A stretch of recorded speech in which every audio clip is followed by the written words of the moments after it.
മുംബൈ നടുക്കിയ സ്ഫോടന പരമ്പരകളുടെ സൂത്രധാരൻ. കൗമാരം വിടും മുന്നേ വടിവാളും ഇരുമ്പുവടികളും നാടൻ തോക്കുമായി തെരുവിലിറങ്ങിയവൻ. കള്ളക്കടത്തും മയക്കുമരുന്ന് വിൽപ്പനയിലൂടെയും തെരുവിലൂടെ ഗുണ്ടയായി വളർന്നു.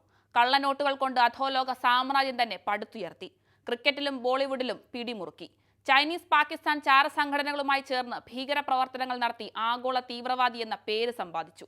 പിറന്ന നാടിനെ കത്തിച്ച് ഭസ്മമാക്കിയ ഡി കമ്പനിയുടെ മേധാവി, most wanted gangster Dawood Ibrahim. അധോലോക നായകൻ എന്ന പേരിൽ അറിയപ്പെടുമ്പോഴും ദാവൂദിനെ ചുറ്റിപ്പറ്റിയുള്ള അഭ്യൂഹങ്ങൾക്കും കുറവില്ല. ദാവൂദിന്റെ ആരോഗ്യനില മോശമാണെന്നും കോവിഡ് ബാധിച്ച് മരിച്ചെന്നും കറാച്ചിയിലെ വൈറ്റ് ഹൌസിൽ സുഖജീവിതം നയിക്കുന്നു തുടങ്ങിയ വാർത്തകളിൽ നിറയുകയാണ് ഈ അധോലോക നായകൻ. ഇതിൽ ഏറ്റവും ഒടുവിലത്തേതാണ് വിഷബാധ വാർത്ത. പാകിസ്ഥാൻ യൂട്യൂബറാണ് ഇത്തവണ ദാവൂദിന്റെ വിഷബാധ വാർത്ത പുറത്തുവിട്ടത്.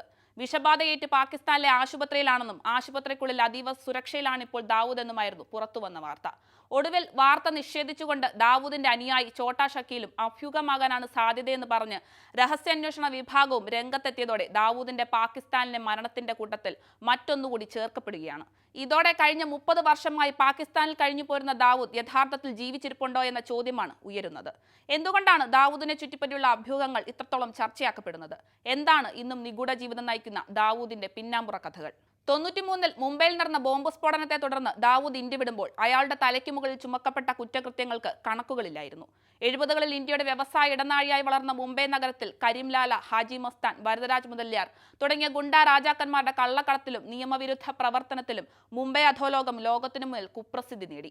ഈ മൂവർ സംഘം രംഗമൊഴിഞ്ഞതോടെ മുംബൈ അധോലോകത്തിന്റെ അവസാന വാക്കായി ദാവൂദ് ഇബ്രാഹിം മാറി. കള്ളക്കടത്തിലും മയക്കുമരുന്നിലും ശ്രദ്ധ കേന്ദ്രീകരിച്ച ദാവൂദിന്റെ ഡി കമ്പനി ലോകത്തിലെ തന്നെ കുപ്രസിദ്ധ ക്രിമിനൽ ശൃംഖലയായി വളർന്നു. 166 പേരുടെ മരണത്തിനും 300 പേർക്ക് പരിക്കേൽക്കുന്നതിനും കാരണമായ 2008-ലെ മുംബൈ ഭീകരാക്രമണ കേസിലും 2010-ലെ പൂനെ ജർമ്മൻ ബേക്കറി സ്ഫോടനത്തിലും ദാവൂദിന് ബന്ധമുണ്ടെന്ന് റിപ്പോർട്ട് വന്നിരുന്നു. 18 പേരായിരുന്നു സ്ഫോടനത്തിൽ മരിച്ചത്. 60 പേർക്ക് പരിക്കേൽക്കുകയും ചെയ്തു. ഒടുവിൽ 2003-ൽ ഇന്ത്യയും US-ഉം ഔദ്യോഗികമായി ആഗോള ഭീകരനായി പ്രഖ്യാപിച്ചു. വിവരം നൽകുന്നവർക്ക് $25 മില്യൺ വരെ പാരിതോഷികമാണ് US പ്രഖ്യാപിച്ചത്. എന്നിട്ട് പോലും കൃത്യമായ ഒരു വിവരവും പുറത്തുവരാതെ നിഗൂഢ ജീവിതം നയിക്കുകയാണ് ദാവൂദ്.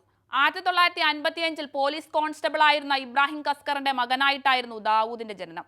പ്രാദേശിക കള്ളക്കടത്തുകാരനായ ബാഷു ദാദയ്ക്ക് വേണ്ടി ജോലി ചെയ്തായിരുന്നു കുറ്റകൃത്യങ്ങളുടെ തുടക്കം.